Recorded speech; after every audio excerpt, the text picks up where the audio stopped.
Assalamualaikum warahmatullahi wabarakatuh. Perkenalkan, nama saya Rizky Nugraha. Di sini saya akan mempresentasikan sistem pergudangan spare part mobil. Yang pertama akan dibacakan oleh Rizky Ramadan Pratama. Assalamualaikum warahmatullahi wabarakatuh. Saya disiram dan tanaman dengan NPM 405.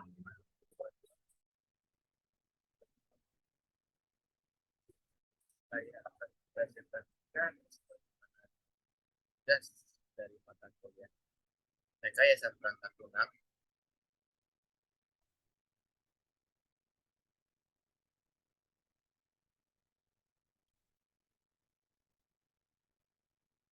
Assalamualaikum warahmatullahi wabarakatuh.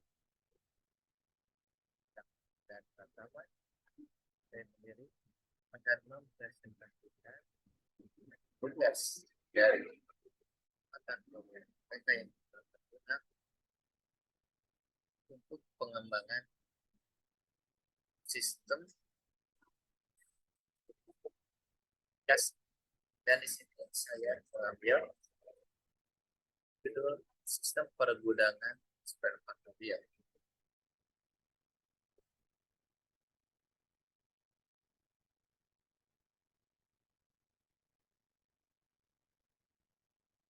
Jadi, sebelum ke aplikasi dan mungkin saya akan memaparkan diagramnya saja mungkin ya.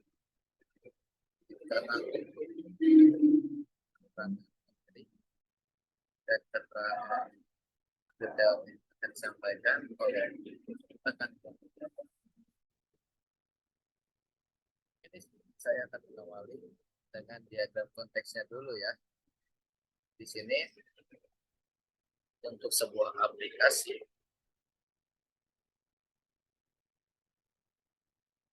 mungkin saya mengambil konsentrasi ke lebih ke tema sistem pergudangan spare part mobil karena lebih global dan mungkin sering dipakai di berbagai bengkel-bengkel atau toko-toko spare part ya.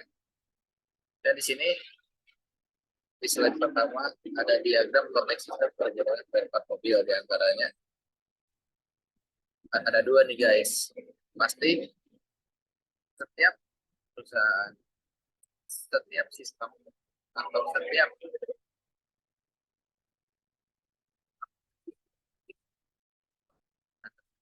atau database keseluruhan barang-barang atau item-item list yang dia kelola. Sistem pergudangan spare part mobil pasti juga database database itu adalah database spare part.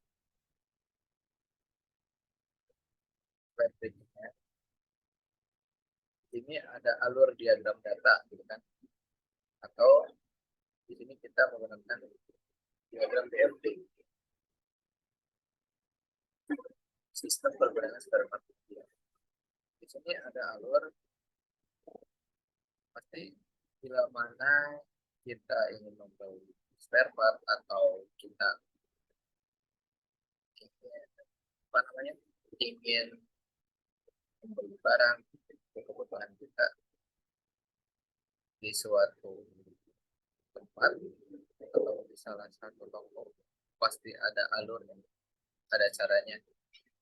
Tapi di sini kita lebih ke kayak gimana caranya nih kita melihat atau mengecek barang di toko tersebut di aplikasi. Di antaranya ada alur perencanaan atau data yang saya bagikan atau saya bagikan sebelum kita langsung ke membeli barang atau barang dikeluarkan. Di sini ada input data,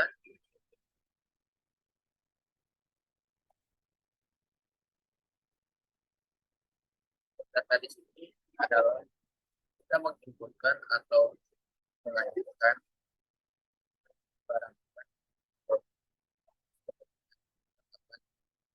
yang akan diinputkan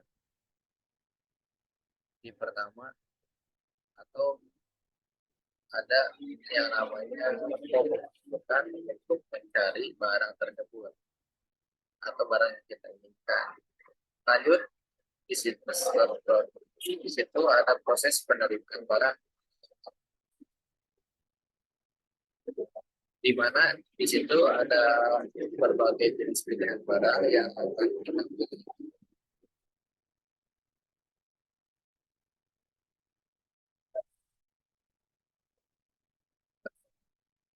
Kita kembali secara otomatis dan dia akan secara langsung menuju ke proses manajemen supplier, di mana di sini pun dia akan mempresentasikan atau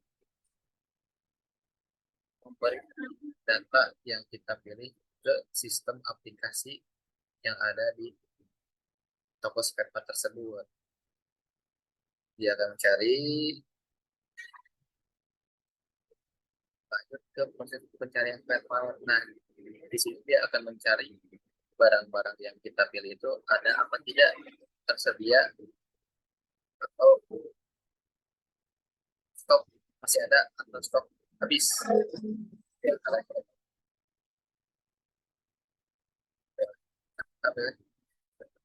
di proses pencarian spare part ini dia akan mengolah datanya, akan mencari data kita dan langsung mendukung proses pelaporan stok. Nah, di output proses pelaporan stok dia akan mengoutput atau memunculkan sebelum dia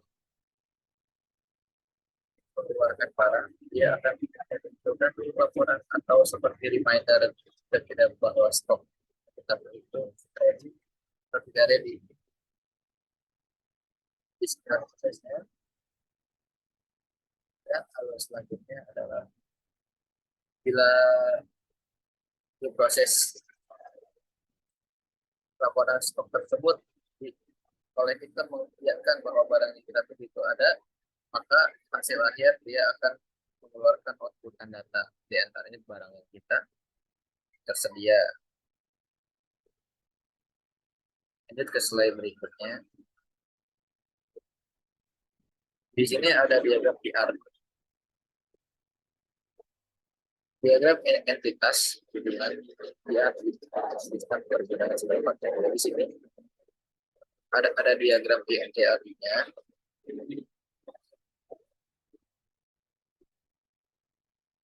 Spare part ini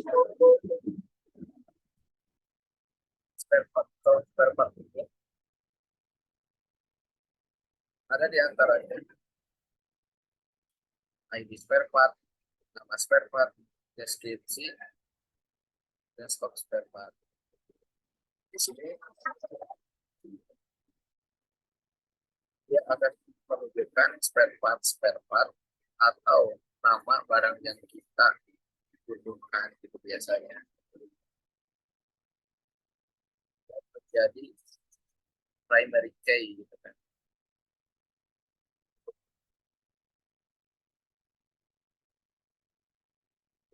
Dari penerimaan, dari sisi penerimaan ada ID penerimaan,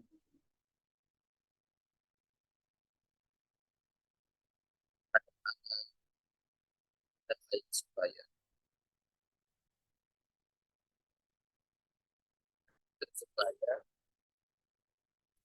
supplier, driver pin, nama supplier, kontak.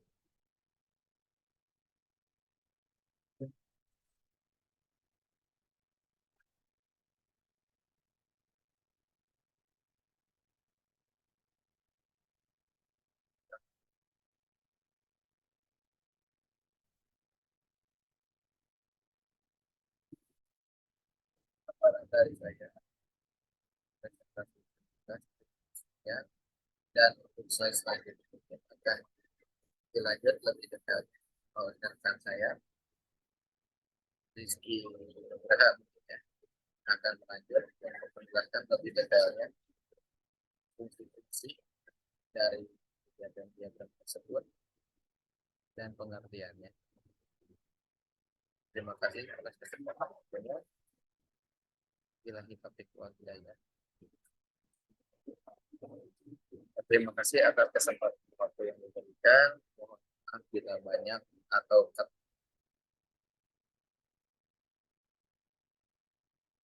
terima kasih atas waktunya. Mohon maaf bila banyak. Bila mungkin sekian presentasi dari saya, dan selanjutnya akan dilanjutkan oleh rekan saya secara bersama berdasarkan keterangan-keterangan yang ada yang telah saya jelaskan.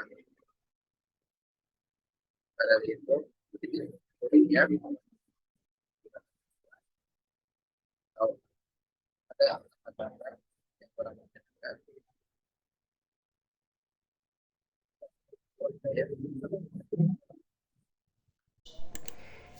Di sini saya akan mempresentasikan kamus data sistem pergudangan spare part mobil.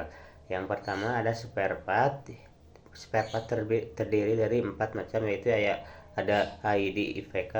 ID IPK kunci utama untuk mengidentifikasi setiap spare part atau tipe data integer. Yang kedua ada nama spare part, ada tipe data string. Yang ketiga ada deskripsi singkat tentang spare part tipe data string. Yang keempat, stok jumlah tersedia untuk spare part tertentu tipe data integer. Yang kedua, yang selanjutnya ada penerimaan terdiri dari 3 macam, yaitu ada ID penerimaan, kunci utama untuk mengidentifikasi setiap penerimaan barang atau tipe data integer. Yang kedua ada tanggal penerimaan barang atau tipe data date. Yang ketiga ada ID surveiller atau yang disebut VFK, kunci asing yang menghubungkan penerima dengan data surveiller tipe data integer. Yang selanjutnya ada surveiller. Surveiller terdiri dari 4 macam, yaitu ada ID surveiller atau disebut PK, kunci utama untuk mengidentifikasi setiap surveiller atau tipe data integer. Yang kedua ada nama surveiller atau tipe data string. Yang selanjutnya ada alamat lengkap surveiller tipe data string. Yang selanjutnya ada kontak informasi surveiller atau tipe data string. Yang selanjutnya ada spesifikasi fungsional PSFAQ yang sistem pergudangan spare part mobil. Yang pertama ada penerimaan barang. Proses untuk menerima barang spare part dari surveiller dan memperbarui stok di dalam gudang. Di dalam gudang ada sebuah input informasi penerimaan barang, tanggal penerimaan, dan detail barang. Yang selanjutnya ada proses memvalidasi informasi penerimaan barang, menambahkan data penerimaan ke dalam database, memperbarui stok spare part sesuai dengan penerimaan yang dilakukan. Yang selanjutnya ada output konfirmasi penerimaan barang, pembaruan stok spare part yang terjadi. Selanjutnya ada pengelolaan stok. Proses untuk mengelola stok spare part di dalam gudang, termasuk penambahan, pengurangan, dan pembaruan stok. Selanjutnya ada permintaan untuk menambahkan, mengurangi, atau memperbarui stok suatu barang. Selanjutnya ada proses memvalidasi permintaan pengelolaan stok, menyesuaikan stok di database berdasarkan permintaan yang diterima. Selanjutnya ada manajemen surveiller. Proses untuk mendata surveiller yang menyediakan barang spare part atau input informasi surveiller, nama, alamat, kontak. Selanjutnya ada pencarian spare part. Proses untuk mencari informasi tentang spare part berdasarkan nama atau fitur lainnya. Yang inputnya kriteria pencarian, nama spare part, deskripsi, dan lain-lain. Prosesnya untuk mencocokkan kriteria pencarian dengan data spare part yang tersedia di dalam database, menggalikan hasil pencarian yang sesuai. Selanjutnya ada pelaporan stok. Proses untuk menghasilkan laporan tentang spare part yang tersedia di dalam gudang. Yang pertama ada input tentang waktu kriteria lainnya untuk laporan. Proses untuk mengumpulkan data spare part dari database menghasilkan laporan berdasarkan data yang terkumpul. Sekian dan terima kasih. Wassalamualaikum warahmatullahi wabarakatuh.